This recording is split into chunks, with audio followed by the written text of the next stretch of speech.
Hello, everybody, and thanks so much for tuning in. You're listening to The Point with Tam A Gram on WVNN. I'm with you every Saturday from 6 to 8 p.m. Central Time. If you're local, you can listen on 770 AM, 92.5 FM, or WVNN.com. All show audio gets uploaded to Substack in case you missed it or you wanted to share it with your friends that live out of state.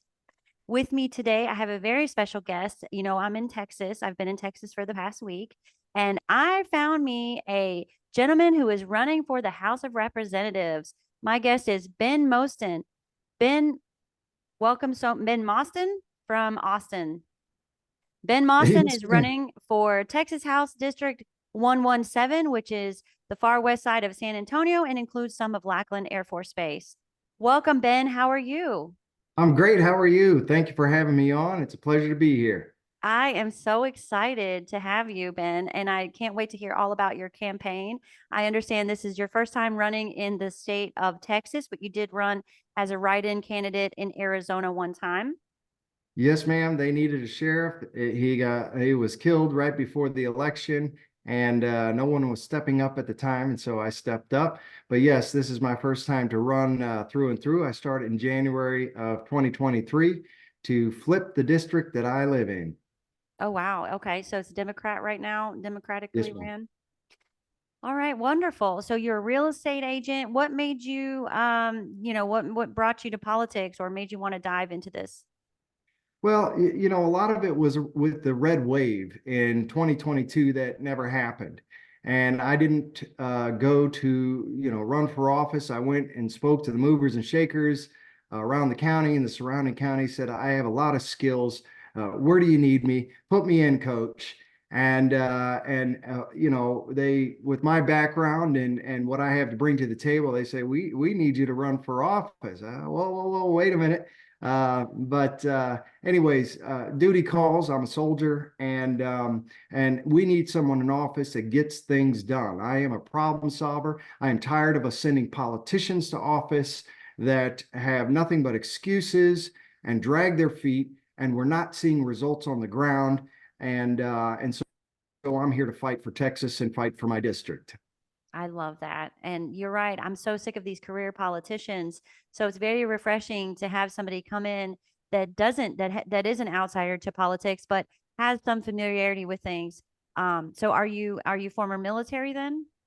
Yes, ma'am. I was in the Army. I was a paratrooper in the Army, and I worked as an intelligence analyst, specialized in geospatial intelligence, and would later become a subject matter expert in that field, and served as advisor to the commanding general in the war on terror downrange. Oh, wow. Well, thank you so much for your service, Ben. And An I'm honor. super hopeful that you do get elected so you can continue to serve the great state of Texas and this great nation because we need good people that are not in it for the money and the esteem that people seem to be in it for. They're out for themselves. So let's talk about your campaign. What kind of is your platform that you're running on? My platform, and it's amazing too, because of the five things that I came up with before I even hit the field and really dug in with voters and started going around and speaking with people, which it turns out it's spot on. It's exactly what every single person throughout Texas and throughout my district in particular is looking for. And that is, first and foremost, secure our border, stop the drugs and the crime and the illegals from coming over. Next is education. I support school choice, allowing parents to send their kid to whatever school they want with their tax dollars. But furthermore, we have to fix the education system because it is tore up from the floor up. And Mm. we are 43rd in the nation in education, and that is just unacceptable. We need order and discipline. We need to reformat how we deliver public education to the next generation of Texans, which, by the way, 1 out of every 10 kids in America comes out of the state of Texas. So our output here in the state of Texas is 10% of the nation's output. So this is not just a Texas issue. This is a national issue, and we need to fix that. Next, I support eliminating our property taxes. we're about freedom and independence here in Texas, especially here in the Alamo City, where the Republic of Texas was born. And this is what we fought for. This is what our forefathers fought for. And we don't need to be paying rent to the government. And speaking of that rent, where is that money going? Because we're not seeing results. We sit in traffic hour after hour, and it gets longer and longer. Each year, there's the incessant construction cones everywhere. No one's out there working. And everyone's moving to Texas. We're going to be the largest populated state in the United States no later than 2030. And we will probably be the seventh largest economy, passing France by the end of the year. Oh, So wow. we need to show what Texas can do. And part of that is getting our infrastructure, our electrical grid, so on and so forth, completed, and that supply meeting the demand. And then finally is crime, because crime is on the rise. It's on the rise throughout the country. And we just can't have that in Texas. Last year, the city council, there's one Republican, the other nine are Democrats, and then there's the mayor, also a Democrat. And by the way, this is not a Republican versus Democrat. This is just a Texas thing. We have got to bring Texas back. And in Texas, there's law and order. We keep on putting criminals back out on the street. There's no enforcement of the law. And furthermore, that values have to be instilled in our young people from the get-go. And that goes back to education and how they're conducting themselves, what their behavior is in the classroom, and what the expectations are. Because if we can fix that, we don't have to make a law for everything, because there's going to be a moral compass and a duty and an expectation that each child, each person, as they grow up, are responding to and showing that behavior. But in the meanwhile, we need to tackle crime in a serious way. It's getting worse and worse, and the migrant crisis is making that even worse. It's pushing more and more homeless out to the far west side and into other areas that are already on the south side. A little rough, anyways. So those are the main 5 points: the border, education, property taxes, our infrastructure, and crime. I love it. I used to live in San Antonio way back in the day, and I've got some really good friends here. Of course, I met you through a mutual friend.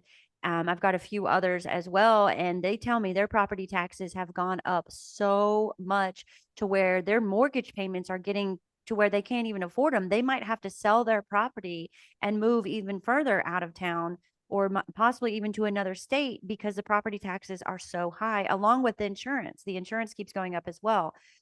Is that directly related to the migrant crisis, or what is driving those costs up like that? Well, some of that is the free market, and the free market we had, especially during the years that we had record low interest rates, the lowest interest rates, mortgage interest rates in the history of the United States. And many people took advantage of that. It brought on a buying spree, and as a result, the prices just went up and up. And the way the appraisal districts work is that they look and they say, okay, well, what exactly is your house valued at? And because of the rapid increase in value, therefore the rapid increase in taxes.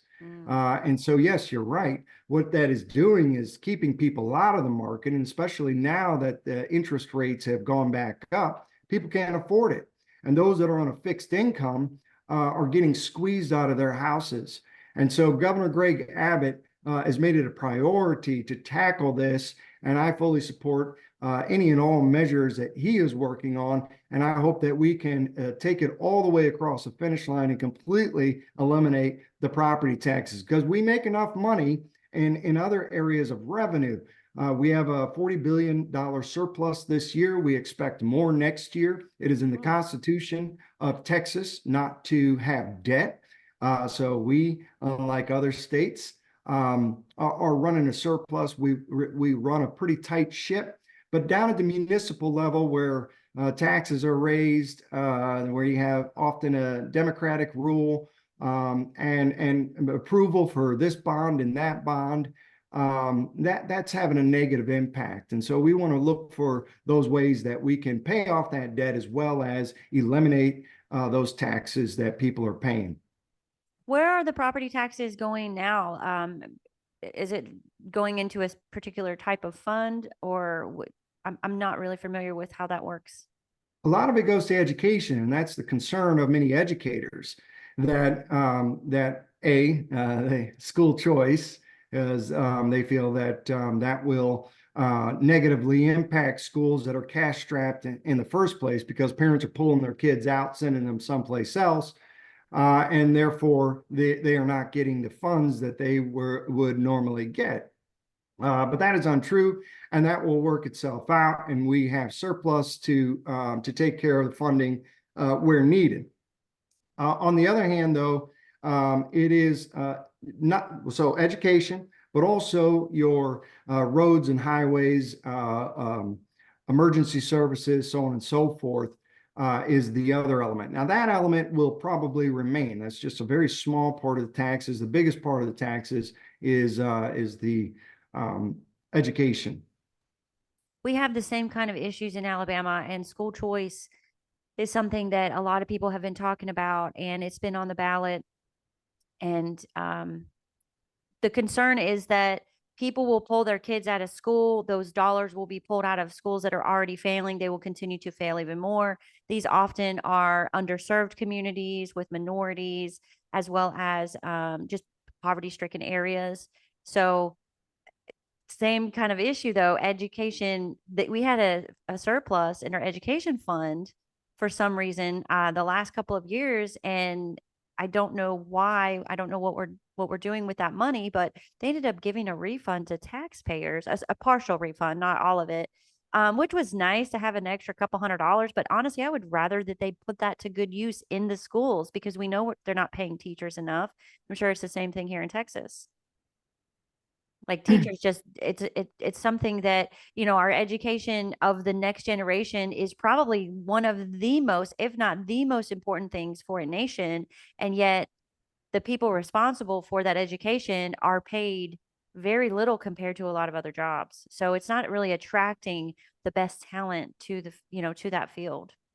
I couldn't agree with you more. We need to raise the pay of teachers, and we need to give them a fair living for the amazing work that they do. I remember when I was a kid, there was a commercial that would air on the radio. You want to be a hero, be a teacher, right? And I believe in that because they play such a critical role in the next generation and where we go as a state and where we go as a country. Now, the problem that the education system has, and this is likely the same problem you have, and in fact, around America, but Alabama being a red state similar to Texas, the social temperature is that we put in more middlemen, administrators, counselors, and so on and so forth. So one of the things that is lacking is that are the expectations and behavior, and teachers aren't back. There's unruliness in the classroom. COVID made things even worse because students not only fell behind in education, but also lost track of their we would say it in the Army, your military discipline, right? Yeah. Your expected behavior in the classroom. And so what we need to do, and this is why they want to bring in so many counselors and address these various attitudes and behaviors that kids are expressing these days. And I think the root of it is that we have lost track of good parenting, and we have lost track of the structure that a child needs to grow in and to flourish and to understand what these expectations are. So we bring in all these middlemen, and when we could have a better foundation if we had discipline and we had good education from the get-go. And furthermore, there is a large difference between what a principal, for example, makes versus what a teacher makes. Mm. I'm just making up numbers, but for example purposes, let's say a principal makes $300,000 a year, maybe even more. And a teacher makes $60,000 a year and is paying out of pocket for school supplies. That is absolutely unacceptable, right? There needs to be some sort of discipline, in financial discipline, and we need to take care of those that are on the front line and teaching our young people. And there's money in the budget. Last year, my opponent, Philip Cortez, he's the Democrat incumbent sitting in there. He killed the school choice bill, and he killed the bill as a result that had funding for schools and for teachers.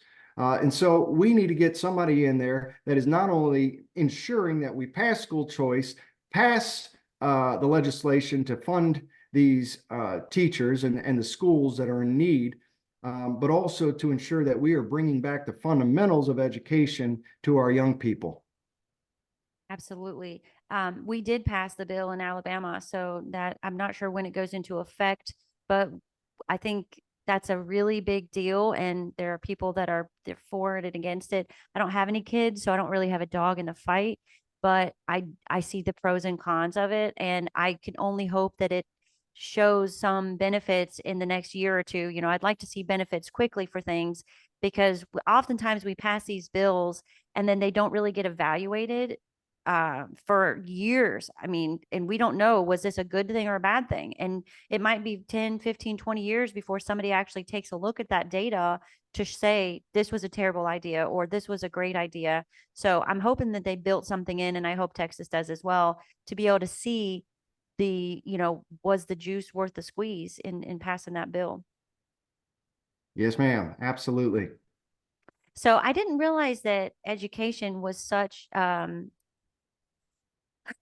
I know education is important. Obviously, I always preach it, but I didn't realize that it had gotten so out of hand in this nation. But COVID really showed us, because I didn't realize how many people in this country, like even adults, aren't good at reading. Like we have a high illiteracy rate, even with adults, especially in the South. I'm not sure how Texas looks, but I know in Alabama, the numbers are crazy.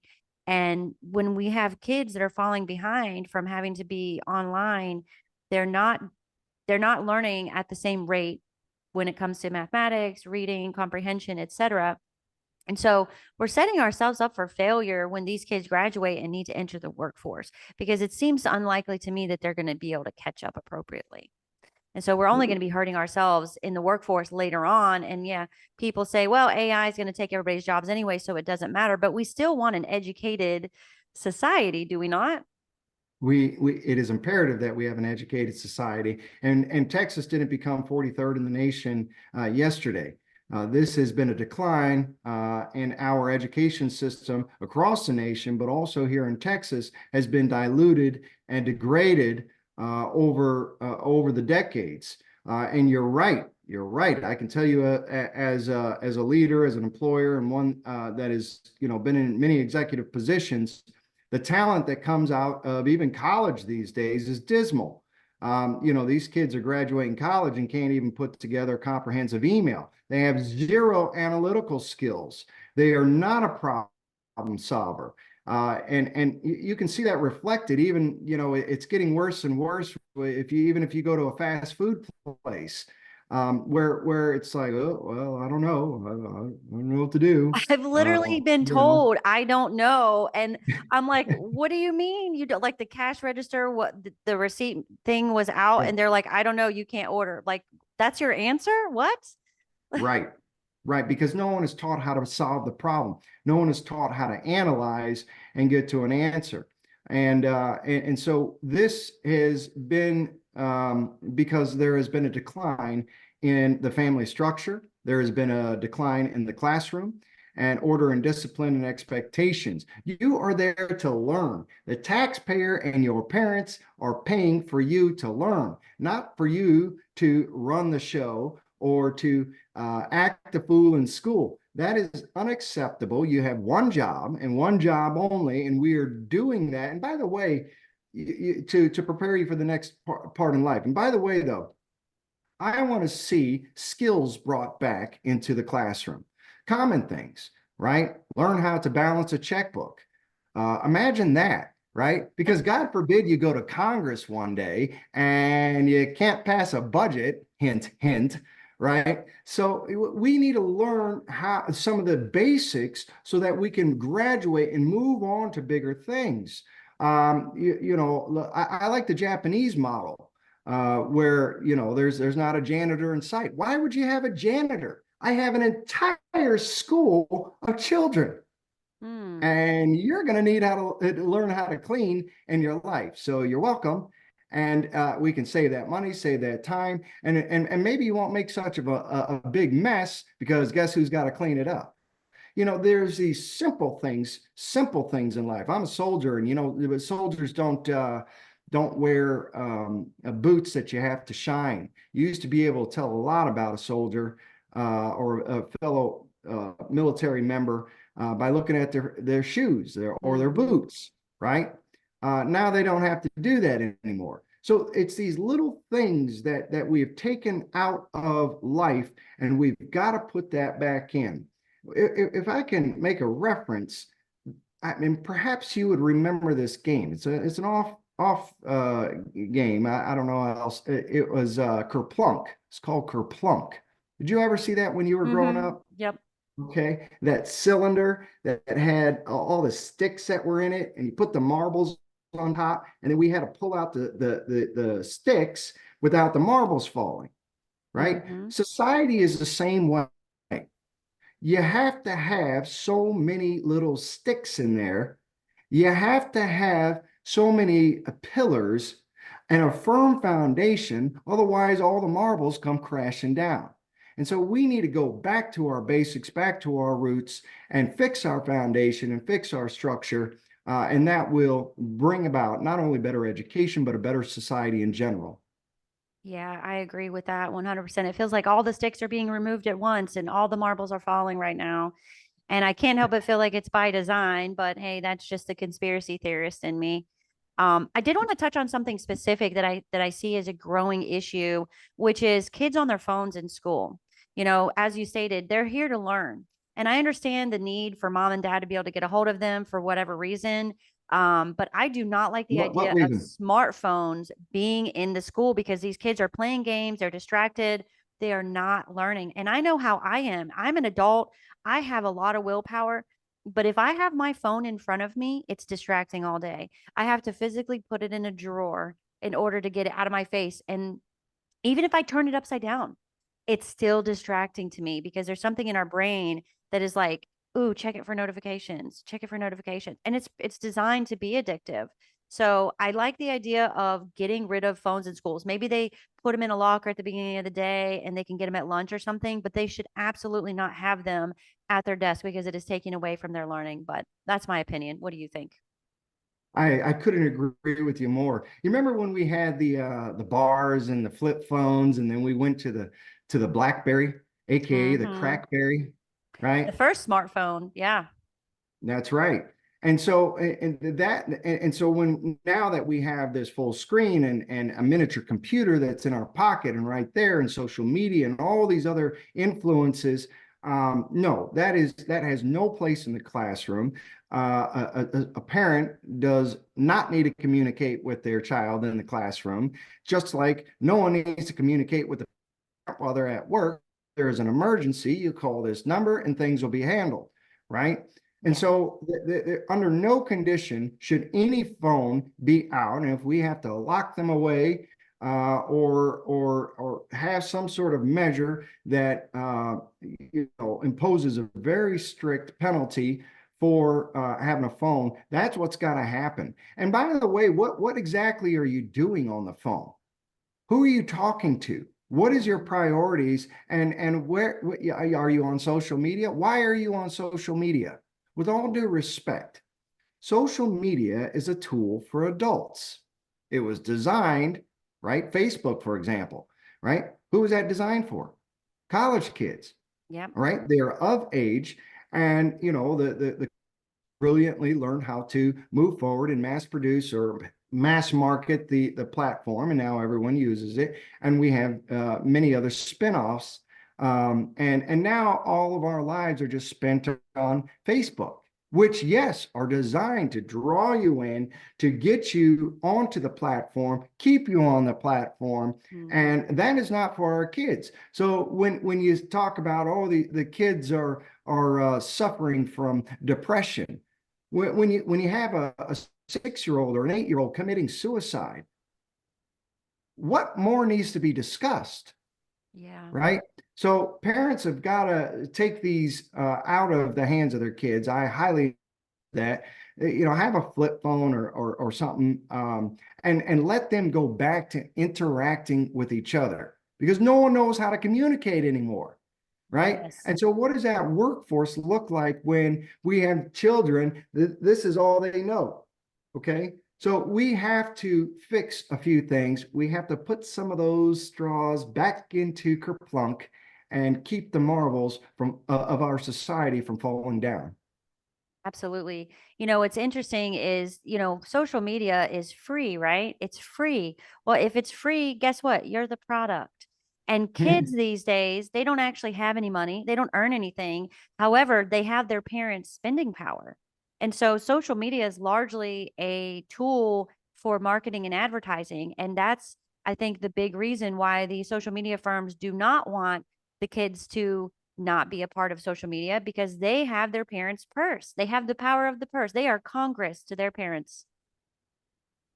There is what, 8 billion people in the world. Yeah, Social media companies have plenty of money to generate. They have plenty of money right now.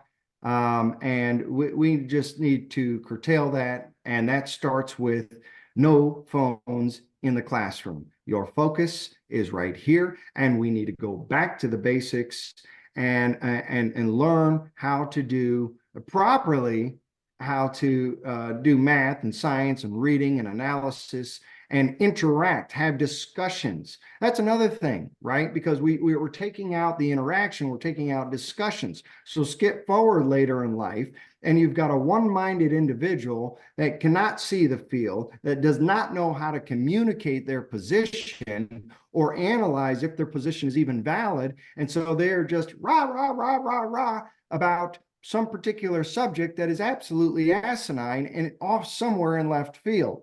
And so again, it starts at home it does. and it starts in the school and the education system, and we need to put those cell phones away. What can we do to get parents more involved? Because it seems like the parents these days, a lot of parents, not all of them, they just kind of like let the government raise their kids in the school system, and they're not doing their part. And I don't know if it's because they're single parent homes, they're working, maybe they don't get to see their kids as much. I'm sure there's a lot of factors, but what can we do to try to get parents to be more involved and have accountability for their children? It is first starting with messaging, because you're right. Parents are having to work harder, work longer, work more jobs in order to keep up and make ends meet. But we can't lose sight of a goal. Okay, it doesn't matter how old you are. Until you're dead, you have the opportunity to raise your station in life, to climb that ladder of success, and to achieve the American dream. And people need to remember that, right? And so, and you got to instill that in your kids as well. But how do you do that? You do that by interacting. You do that by taking onus, by taking responsibility, because you are the one that is responsible for your child and for raising your child, not the government, not the government whatsoever. Now, in our Constitution here in Texas, it was laid out in the beginning that the legislative branch would set aside money for education. And so that's how we have education. But you know that truancy is no longer even enforced? Mm, I did not. That's correct. So truancy is not enforced, behavior is not enforced, none of these things. And talking with teachers all around the county and all around the state of Texas, there is one thing that I have socialized numerous times and has received fantastic feedback.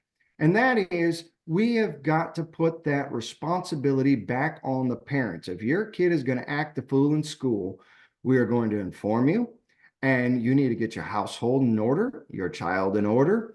And if you don't, then there will be a citation. You've got to go to court. You have to pay a fine. We're going to hit you where it hurts, because there will be order and discipline in our classroom. And that is going to pay dividends, because later on in life, we have a much better chance of having order and discipline instead of crime on our streets. Yeah, absolutely. It starts at home and it starts young. And it's sad when you see these kids, they are left to their own devices. They're largely unsupervised. They're being raised by their iPads and YouTube and TikTok. And that's where they learn the majority of their skills, so to speak, if you can call them that. Um, One thing you mentioned earlier, the workforce thing. I went to Arby's when I was driving from Alabama to Texas. I love to drive. It gives me a lot of time to think. And I stopped at Arby's and the lady just like didn't greet me. I walked up to the counter. There's no line. I just walked up and she looked at me and I looked at her and I kind of like waited to see if she was going to say anything and she didn't. She just looked at me and blinked. And I was like, "Hey, how's it going?" And she still just like blinked at me and I'm like, I don't know if I should place an order. Like I felt so uncomfortable and I wanted to leave, but I'm just trying to hurry up and get some food and get back on the road. So I ended up ordering, but it was like these people have no idea how to interact with the public. Like, is there no training going on at Arby's? Like, this is how you talk to a customer. Like, and it's not just Arby's. No, I'm not trying to pick on them because I've had Yeah. it happen other places. But what in the world is going on where they can't even greet you and say hello? How are you? Can I take your order? What would you like today? Well, I hope that, did you say that was in Texas? No, no, I think that was Okay, in. that's good enough for me. Yeah, we don't do that. We don't I do think that that in was in Texas. Mississippi. No, it can be anywhere. It can be anywhere. But that goes back to the roles, and roles, by the way, roles have been not just blurred, they've been lost. The identity of America has been lost. And that is one of the things that I am fighting, because that identity that America has lost, we cannot let that come further into our state. It is already seeping into our borders. And with that identity of who you are you a boy? Are you a girl? What is the expected behavior? Um, it's also, the Texas way and how we were brought up back in the day. And this goes for all of us. It was yes, ma'am, no, ma'am, yes, sir, no, sir, thank you, hold the door open, so Mm, on and so forth. We have got to bring that back, and it's manners and expectations. Again, I like the Japanese model, right? Where they give respect to each other and have manners, and especially in those until they become an adult and are allowed to make their own mistakes. We're there to make sure that they are acting as Texans, that they are acting as a young person is supposed to be. And we're both from the South, right? I mean, the South is known for our manners. So yep. this is absolutely embarrassing. Where have we gone, and where are we going? And you can see the results when we look at things like the tragic incident in Uvalde, Texas, where a kid is disillusioned with their identity and sex, and they walk in and kill a bunch of kids. We're seeing this more and more and more, Mm, and the solving this is getting back to the basics, getting back to those fundamentals: parenting, education, expectation, and having pride on how you present yourself, having pride on how you speak or how you act, how you behave at work, the service that you provide to others. I hope to bring that back to Texas, to revive that, and therefore shape and grow the next generation far better than what we are seeing and what this state and this nation has produced over the last few decades. I would love to see it, Ben. And then maybe I would love to see you, go further in your career. Maybe you can become a senator and represent the state in Congress, or I'm sorry, in the Senate. And then maybe, who knows, get involved at the national level too, because we need more people with that mindset. Because I'm training to get my coaching certificate, and looking at John Maxwell, he talks about everything is a failure of leadership. And I can't help but think that that's exactly what's going on with society here. We don't have clear leadership, and the leadership we do have is weak. And it starts at home with your parents. Your parents are your leaders in the household. Well, a lot of times we have kids running the show. I see it with my friends, and their kids are the ones that make the decisions and decide what we're doing. And the parents might try to say, no, we're doing this. And then they push back, and the kid ends up winning. So who's in charge here? Do you really want your child making all these decisions? Like, be an adult, take responsibility for your family. You are the leader, be one. There is a problem. I mentioned roles earlier, roles in life, what your role is at your station, at your stage, at your level, at your age in life. There is a role.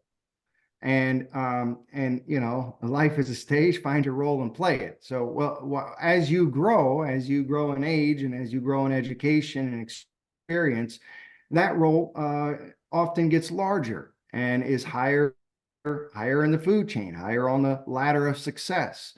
But those roles, we have forgotten those roles. We've forgotten how to even identify with the most simple things. And so reestablishing our roles in society is critical, because we have become such a me kind of society. It's all about me. It's all about individuality. It's all about, let me express myself however I feel like doing, and nobody can tell me what to do at any other time, because I'm the one in control and I'm the boss here. No, no, absolutely not. And especially when you're under the age of 18, your role, your job is to learn, is to watch, learn, listen, and grow. And that we have to bring that back. And we have to also bring back a spirit of unity, that it's not all about you. We're in this together. We're all in this ship. And we all have to pick up an oar, and we've got to start rowing that boat, and we got to have it go in the right direction, because if we don't, then we're going to crash. We're going to go into the wrong waters, into stormy places. And so each of us have a job and a role, and it starts with the fundamentals, and laying aside our individuality. There's going to be plenty of time for that. There's a time and a place for everything. There's a scripture in the Bible that says that. It's funny, the Bible is like a blueprint, but we don't read that anymore.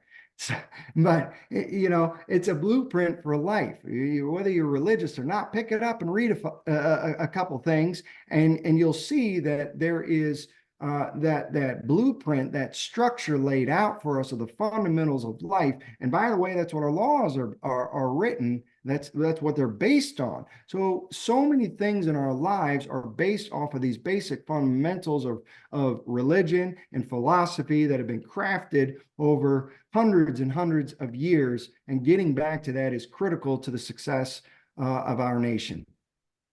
I fully agree. And I'm not a religious person, but I have taken a lot of really good lessons from the Bible. And if you just follow the 10 commandments, like, you'll be pretty successful in life if you just follow Yes. that. Whether you believe into buy into the religious aspect or not, you don't have to take the value from it. And I can't help but feel like I was having a conversation with a friend the other day. It seems like the United States has leaned in to every single one of the seven deadly sins. Oh, Like, we're yes. just leaning into greed, narcissism. We're very prideful, vain, gluttonous, whether it be, gluttony is not just about food. We're very self-indulgent in every way. And I don't necessarily think that you need religion in order to get things back on track, but I think it does help. If you have some kind of foundation that you can go back to, maybe that's what we need. We need more religion, but I don't know, because I'm not religious, so I don't know how you could really try to convince people. But we need some kind of foundation we can lean on. What religion provides is the moral compass and the dignity of one's character. Government is there for the efficiency.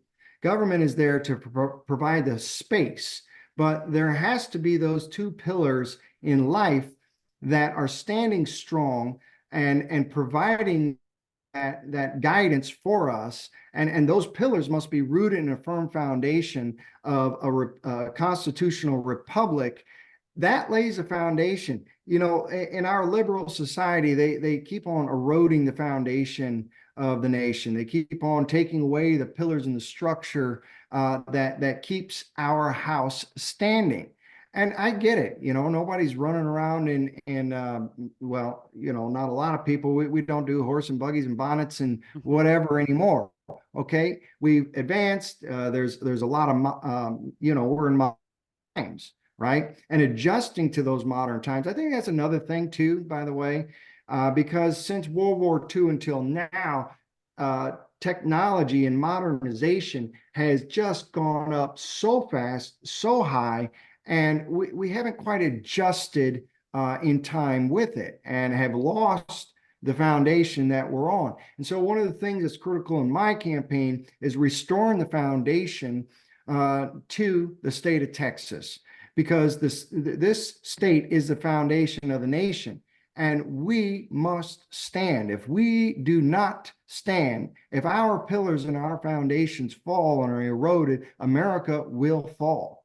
And so it is imperative that we get this straight and that we repair the foundation of our society. And in that, whether you're religious or not, you have to have that religion or that belief in a higher power that gives you the dignity and the expectations and the moral compass, what your behavior is supposed to be like, so that the government can operate with efficiency and provide the space that's necessary for you to achieve the American dream. This is critical to the success of the state of Texas and to the success of our nation.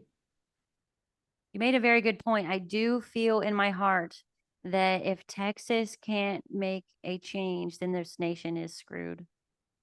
And That with is that correct. said, I did want to ask a little bit more about the border crisis. You know, it's national news, it's international news, and there has been a huge fight between the United States government and the Texas government to try to do the right thing, which is secure the border.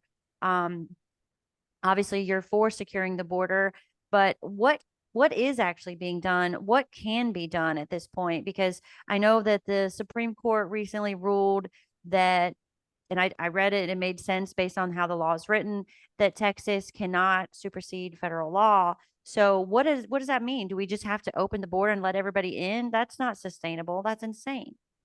Well, the federal law is there, but we have a president that is not enforcing the federal law, that is not ensuring that his cabinet is enforcing the federal law.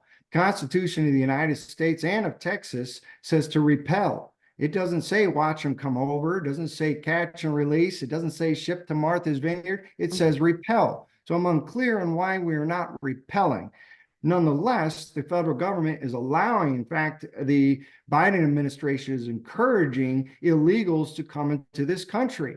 And this is unacceptable because it's not just our southern neighbors. You know, in Texas, we've always had a bit of an ecosystem, if you will. It doesn't make things right, but you know, there's illegals and you probably know them and grew up with them, or who knows, whatever, right? Again, I do not support that and it's not right. However, what we have today, that's out of control. And it's not just our southern neighbors. We're talking people, you know, from Africa, from terrorist countries, from From China. Chinese. Yeah. Yes, yes. And they are just coming in and infiltrating our country. So this is a security issue. This is a narcotics issue. This is a trafficking issue. This is a homeless issue. I mean, there are so many problems, and the federal government is not doing anything about it. So our governor, Greg Abbott, decided that we're going to clamp down and we're going to start building our own wall. We are going to put up barriers and concertina wire, and we are going to stop those people from coming over. And we got a tremendous amount of pushback from the federal government. So we took it one step further. And last year he signed into law the ability for peace officers, law enforcement in the state of Texas to arrest anyone that comes into our state across the border illegally. And there has been, once again, pushback from the federal government. It's gone back and forth in the Supreme Court. One second we're good, the next second we're not. And it'll all get straightened out. But what Governor Abbott has decided to do is to invoke the invasion clause. Because when you have thousands and thousands of people in the month of December, this past December, there was 302,000 people that crossed our border. I don't know if you're familiar with the Alamo Dome or if you've ever been to the Super Bowl or something, but that's at least 4 stadiums. It's larger than most major cities, 1.2 million in the year of 2023, not including gotaways, which is the size of Philadelphia and I think Chicago, something like that combined. Okay, that is a tremendous amount of people that are putting a tremendous amount of strain on our resources, our law enforcement, our hospitals, our infrastructure. And then there's all the kids. What do you do with all the kids?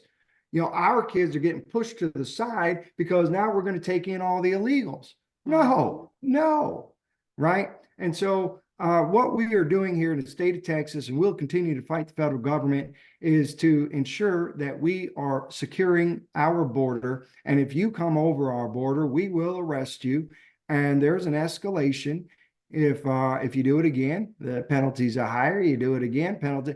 Yeah, at some point, you're just going to be marked. I mean, do you want to enter into the United States of America and your first act is breaking the law? So we have got to put a stop to this, and that is what the state of Texas has decided to do, is take a stand. And I feel confident that it will hold in the Supreme Court. With God's grace, we will have a Republican, Donald Trump, back in the White House, and he'll get this sorted in a jiffy. I can only hope something happens, because at this point it seems like the United States is pitting itself against Texas, and we are fueling up for some kind of showdown if we can't get on the same page. Because I understand that we have the federal government there for a reason, but when you're going against the needs of the citizens of your country, then what is your purpose anymore? One of the things that is unique about Texas that no one else in this nation is, we're a republic. We were the Republic of Texas. We had embassies around the world. And we agreed to join the United States in 1845. And there was a deal in there. And, to put it in layman's terms, if the United States is going the wrong direction or not taking care of Texas, then we have the option to separate. So one of the things that's happened in Texas is there's a growing movement of the Texas nationalist movement, is what it's called, that are looking for Texit, just like Brexit, when Britain left the European Union, to execute our right as the Republic of Texas and to disembark or secede from the Union. I hope that does not happen. I hope that we don't face another time like Abraham Lincoln. But the federal government needs to understand that there are expectations and requirements, and they need to do their job. And if you're not going to do it, guess what? Texas is going to step up. We're going to do it ourselves. And there's going to be a lot of people that says, okay, wait a minute. We don't need you. We're the 7th largest economy in the world. Peace out. So, Yeah. And, if you look at the United States from a business perspective, as bringing in $2.4+ trillion a year to the American economy, you really want to lose that from your portfolio? All right, let's get our heads screwed on straight. Let's take care of our border and stop interfering with state matters. I love it. I hope it doesn't come to that, but if so, I can tell you, you've got my support, and I'm sure Alabama would be right behind you, because you know, there's this sentiment across the United States, especially in southern states, or at least in what I would say red states. So really appreciate you laying all of that out for us, Ben. Very glad to have you on the show, and good luck with your campaign. Is there anything else you want to leave with listeners before we end the call? Yes, ma'am. Send Mostyn to Austin. That's what we need to do. Send Ben Mostyn to Austin. Go to mostynfortexas.com. That's MOSTYN, mostynfortexas.com. If you can't remember the spelling, most objective solution to your needs, Mostyn. So go to my website, check it out, and please go to my Facebook or one of my social media profiles and follow me. Share me with all your friends. Let them know, and let everyone that you know, let them be informed that there is a fighter that we need to send Ben Mostyn to Austin to fight for us, to fight for the fundamentals and the principles of Texas, of conservatism, and send a problem solver to office and stop sending politicians. So go out there and follow me on social media and share me with all of your friends. Help me get that message out to the voters and to the rest of the nation that finally there's someone fighting. Finally, there's someone on their side. I love it. Well, thank you so much, Ben. I really appreciate it. Thank you. And thank you for having me.